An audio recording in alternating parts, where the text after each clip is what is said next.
Welcome to the ELPA21 Screener Administrator Training Module.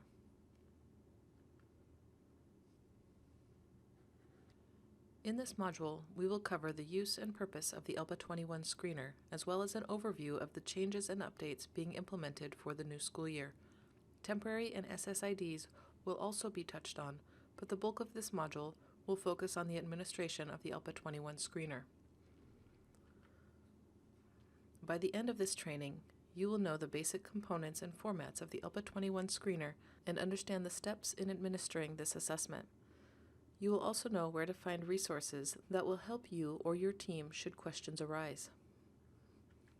The ELPA21 screener is an online assessment of students' English language proficiency. It has 3 parts, Step 1, Step 2, and Step 3, and assesses a student's skills and knowledge in the 4 language domains of listening, reading, speaking, and writing. Unlike the summative assessment, the 4 language domains are intermingled in all 3 steps of the screener. A paper-pencil version of the ELPA21 screener is available as an accommodation for students whose IEP or 504 plans require assessments to be administered without a computer. There is also a version of the screener for students who are blind or vision impaired. Both the paper-pencil and blind low-vision screeners will be housed at OSPI. You will need to notify OSPI when you need one of these screener versions. In Washington, the ELPA21 screener is the only mechanism for determining eligibility for ELD services. For students who complete only Step 1 and 2, the test is expected to take between 30 and 45 minutes. For those who are also completing Step 3, the test will likely be closer to an hour. The screener has 3 steps. This is consistent with last year.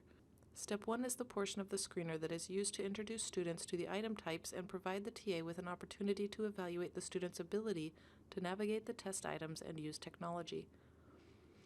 This portion of the test is not scored. Step 1 is always administered one-to-one. Step 1 includes items from all domains and ends with speaking items. Following Step 1, the TA will make a decision regarding how the test will be administered once the scored portion of the assessment begins.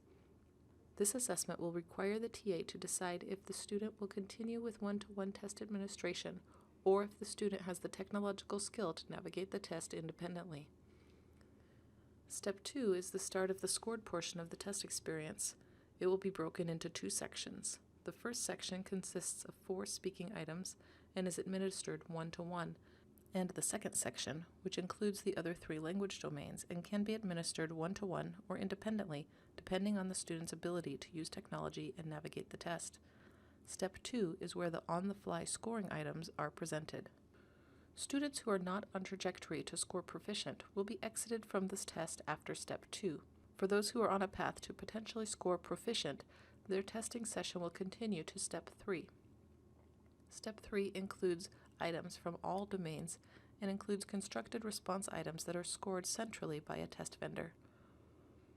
Step 3 in the screener will only be available if the student is on trajectory to possibly score proficient based on scores from items in Step 2. This decision is made by the test engine based on the student's scores. It cannot be overturned by the test administrator. Scoring on the ELPA21 screener will include on-the-fly scoring done by the TA at the beginning of Step 2. These 4 speaking questions will be scored on the fly by the TA on the student's computer once the student has finished all 4 items. These speaking questions are scored on a 0, 1, 2 rubric. The remainder of Step 2 is scored by the computer. Step 3 includes constructed response items that are centrally scored by the vendor as well as computer-scored items. At the end of Step 1, the TA decides if the student has the technological skills to navigate the test independently. Following the speaking items at the beginning of Step 2 is when the decision is implemented. The student will either proceed through the remainder of the test with the one-to-one administration or independently, depending on the TA's answers to questions at the end of Step 1. It is important that TAs complete the Step 1 portion of the screener and the first 4 speaking items in Step 2 in a one-to-one test environment to avoid students answering the TA questions and scoring themselves on speaking. There is no built-in mechanism to stop the test so that TAs can return to the student at the end of Step 1. The one-to-one test requirement is the assurance against students scoring themselves. The turnaround time for students whose tests end at Step 2 will be almost immediate. All of these students will qualify for ELD services, and their scores should be available within a couple of hours in the ORS system. For students who enter Step 3, our turnaround time has not changed. These students' scores will be available in ORS within 7 days. At the end of Step 1, the TA must decide whether the student will continue with one-to-one test administration, or if the student is able to independently navigate the test. This decision should be made based on a student's ability to navigate the test independently. It is a decision based on demonstrated comfort with technology, not language proficiency. The decision that is made at the end of Step 1 is consistent for both Step 2 and 3. If a TA decides that a student requires one-to-one test administration and the student tests through Step 3, any constructed response items in the writing domain must be typed by the student unless the student has a scribe accommodation. At the end of Step 1, the TA will be asked to choose a response that best describes a student's participation in Step 1. The response options include A. Student engaged with at least one practice question in Step 1. B. Student engaged with at least one practice question, but in a language other than English. C. Student engaged with at least one practice question, but only non-verbally. And D. Student did not engage with any practice question in Step 1. At this point, the TA chooses the appropriate option to describe the student's participation and writes in the text box provided, either independently or with assistance, to describe how the student will continue testing. If the TA chooses option D, NA or not applicable will need to be written in the text box. If the TA chooses option D, indicating that the student did not engage with any item in any way during Step 1, then the next screen will ask the TA to explain the circumstances that led to this decision. If a TA chooses option D in error, the TA must exit the test and request that the test be reset. Current Washington state law requires that all students who potentially qualify for English language development services be identified and begin receiving services within 10 days of enrollment. This policy is not currently under review, and districts can expect the 10-day window to remain consistent for the coming school year.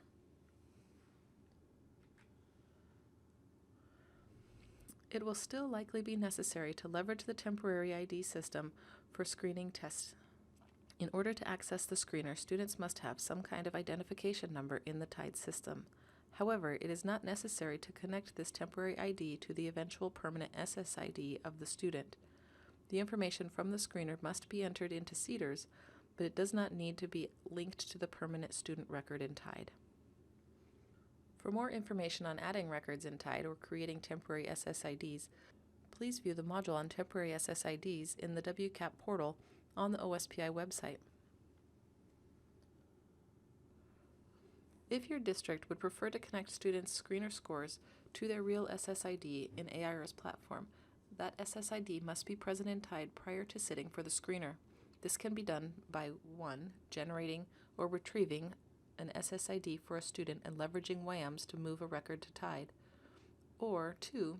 Generating both an SSID for the student via CEDARS and a temporary ID record for the student in TIDE, and prior to the student sitting for the screener, copying and pasting the SSID over the temporary ID on the record. Should you choose this option, always copy and paste the SSID rather than typing it in. This will help avoid typos. OSPI created a tool to allow bulk uploads for kindergarten students who need to take the screener. More information can be found in the April 26 ELPA21 update located on the ELPA21 page on the OSPI website. The ELPA21 screener allows for supports and accommodations during the testing session. If a student arrives in district with an IEP or 504 plan, the district will need to set up the IEP accommodations in TIDE prior to the onset of testing. There are times when a student with disabilities arrives at a district without IEP or 504 plans. In this case, the district staff should work with parents to identify appropriate accommodations for testing. In such a case, students should arrive in district with documented disabilities. They may not have IEPs, but they should have documentation. Please ensure that IEP teams, once they are formed, are aware of the accommodations provided during the screener testing. The TIDE system has not changed for the new school year, and setting accommodations will follow the same process as in previous years. During the testing session, TAs are responsible for ensuring accuracy of accommodations and designated supports. Domain exemptions are available for eligible students. If a student is eligible for a domain exemption, the exemption must be set in TIDE prior to the onset of testing. The All About Domain Exemptions module can help you determine a student's eligibility. In preparing to administer the screener, districts should ensure that all computers are equipped with the current secure browser and that all headsets used for testing function with the practice and training test. The secure test environment should include a space for the TA and the student to sit side by side during testing. During the test, TAs will need to score 4 speaking items. Please prepare a small enrichment activity for students to keep their motivation from being impacted by the scoring. Enrichment activities may include a small puzzle, coloring page, Rubik's Cube, or other 3D puzzle, or a Sudoku-type game. Anything really that a student could do for 3 minutes and then return to testing. As TAs become more familiar with the scoring rubric, an enrichment activity may become less necessary. The TA will also need to prepare a clipboard, writing utensil, and on-the-fly scoring rubric to have handy for scoring. There are 2 options for the test session you create for the screener in the Test Delivery System, or TDS. The first is an option that allows multiple grade level tests to be active in the same test session. If you have multiple TAs administering at the same time, for example at an August testing event, then you may want to choose this one. However, if you are only testing students from a single grade band, it may be more efficient to click on the plus sign and only open the appropriate grade band test. As with the annual ELPA21 assessment, the test session will expire after 20 minutes if no one has logged in. Step 1. This portion of the assessment is for the student to become familiar with the item types and the technology used. During this portion of the assessment, you may talk freely with the student and help the student feel comfortable with the testing experience. But please follow the TA script to ensure that the student is exposed to and aware of the tools available to them during testing. If you go off script to answer a student's question, please make sure you return to the script in order to cover all the tools available to the student. Step 1 is not scored. Following this section, the TA uses the Step 1 experience to decide if the student will continue with one-to-one administration or independently navigate the test. Step 2 is where the scored portion of the test begins. This portion of the test contains a separate speaking-only section at the beginning. The speaking items presented in this section are the ones the TA scores. Through these 4 speaking items, the test must be administered one-to-one. The other 3 language domains are presented throughout the remainder of Step 2. All students take Step 2. Many students' tests will end after Step 2. Whether a student continues to Step 3 is a computer-generated determination. Step 3. This portion of the assessment is only for students whose responses in Step 2 put them on a trajectory to be proficient. Step 3 includes all 4 language domains and is scored centrally by a vendor. Scores for these students will include hand-scored items, and score reports will take up to 7 days to appear in ORS.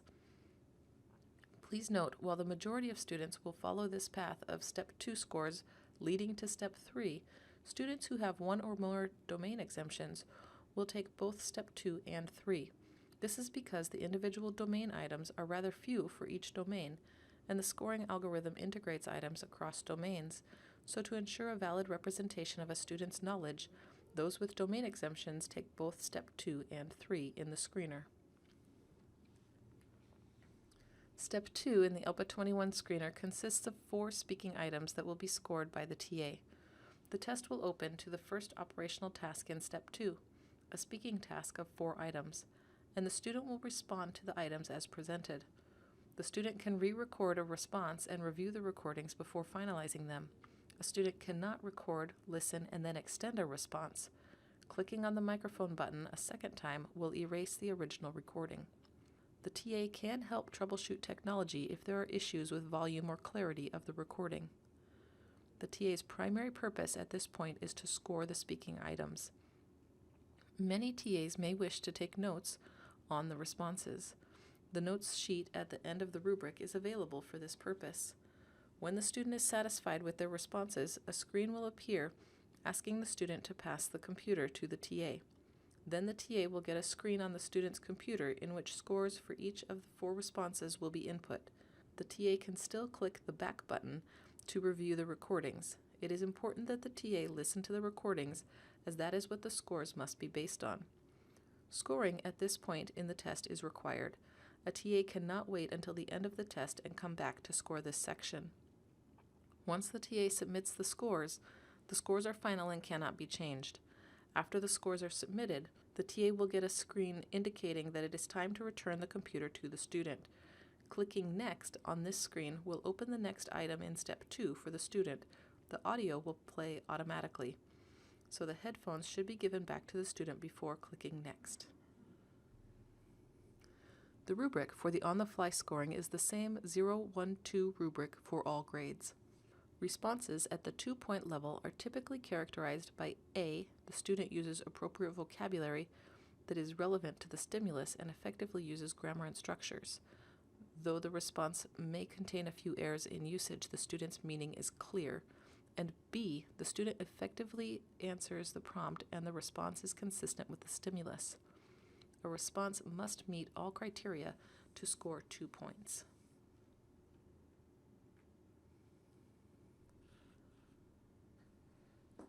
Responses at the 1-point level are typically characterized by A, the response may include words and phrases related to the stimulus, but frequent errors in grammar and vocabulary may significantly interfere with listener comprehension, and B, the response partially addresses the prompt, though some content may be inaccurate or otherwise unconnected to the stimulus. A response must meet all criteria to score at the 1-point level. It is important to remember that both the prompt and the visual are considered the stimulus for the speaking items in Step 2. Responses at the 0-point level do not address the communicative demands of the task. Responses at the 0 level typically include refusals to respond, responses that are only in a language other than English, a response of yes, no, or I don't know, responses that are off-task or off-topic, and those that are unintelligible. Let's try scoring some sample responses. The prompt for this question is, what are the boy and the teacher doing at the table? Look at the 8 responses provided for this prompt and determine how many points you would score each response. Remember, a 2-point response may have grammatical errors, but answers the prompt correctly and is clearly connected to the stimulus, while a 1-point response may only partially address the prompt, is related to the stimulus, and may have significant errors that impact meaning. Please pause the recording while you review these responses.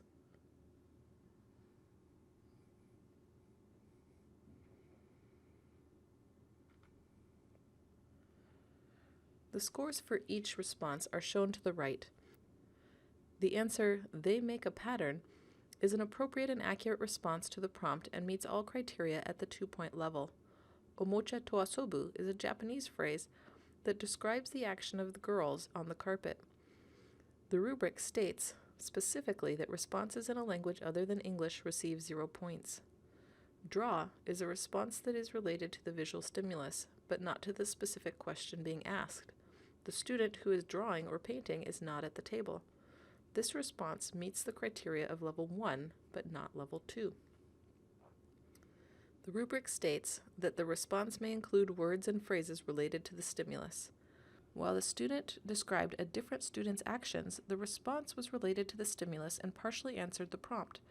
They sit is an appropriate and accurate response to the prompt and meets all criteria at the 2-point level, even if they are sitting would be more grammatically accurate.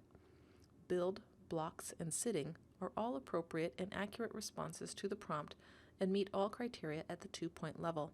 Play on the floor is another response that is clearly related to the stimulus but misses the mark on the prompt. The response is inaccurate as it has mistaken the subject, but it is clearly related to the stimulus and meets the criteria for level 1. Another Level 2 response may be math.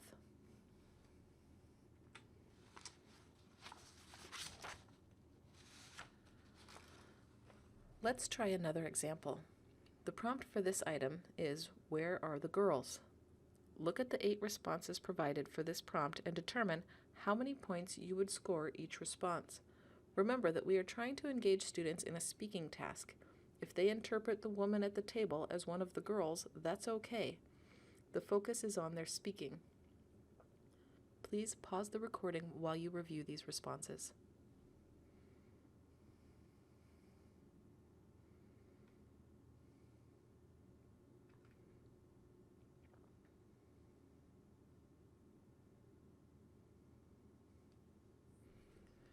The responses to numbers 1, 5, 6, and 8 are all appropriate and accurate responses to the prompt and meet all criteria at the 2-point level.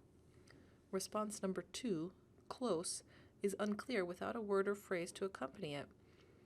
This response may be enough to score 1 point as the girls in the visual are close together or close to the student who is painting, but it does not fully address the prompt at a level 2. Building blocks is a response that is clearly related to the visual stimulus, but not to the specific question being asked. It does not address the where of the question, but does speak specifically to the portion of the visual that this prompt is centered on. Sitting is a response that follows the same logic as building blocks, in that it addresses the visual and even the subject of the prompt, but not where. Play on the floor, response number 8, is an appropriate and accurate response to the prompt and meets all criteria at the 2-point level. This response differs from other responses at the 1-point level that are related to the activities of the girls by providing the location. Please note, it is important to allow the student's interpretation of the image. If the student identifies the child painting as a girl or a boy, that is okay. We are focusing on the student's English-speaking skills. For this third example, the prompt states, "What is on the wall?" How would you score the 8 responses? Please pause the recording while you review the responses.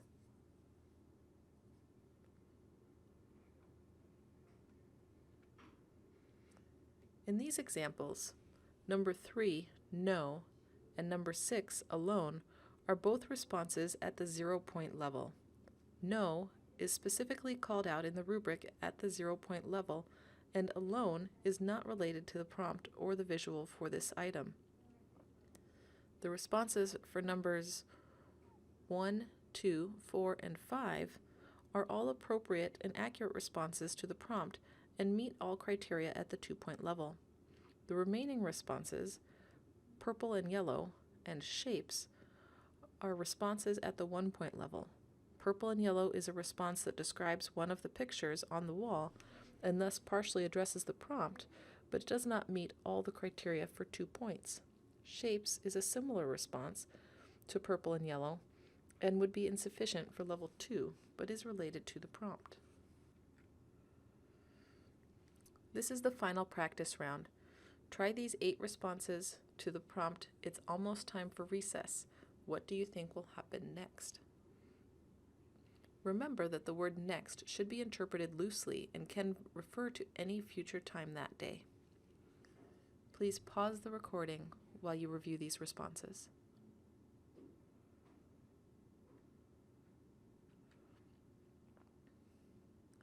With the exception of beautiful day, all of these responses would be scored 2 points. The response beautiful day may be related to the visual, but it is not an accurate response to the prompt and does not meet the criteria for a 2-point response. ELPA21 and OSPI have developed resources to help you with scoring. These resources are located on the ELPA21 page of the OSPI website and also on the WCAP portal. The ELPA21 screener can be paused. When a test is paused and returned to at a later time, students can still access any item in the section of the test they return to.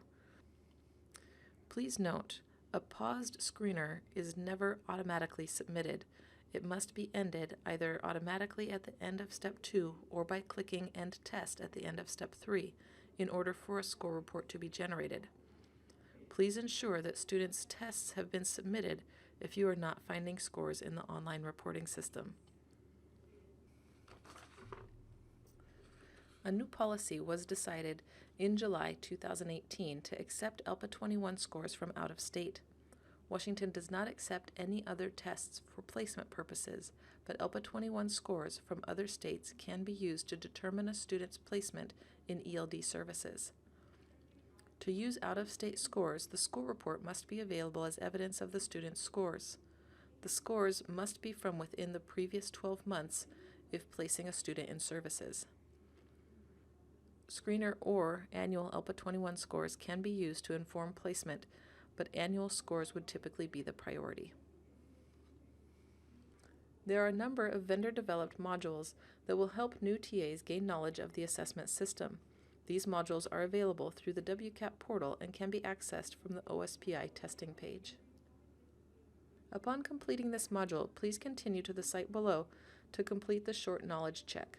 Additional information and links to the Moodle site will be provided on the screener page on the OSPI website. If you have any questions, please contact Leslie Huff in the Office of Select Assessments. This concludes the training module for the ELPA21 screener. Thank you for your time and attention.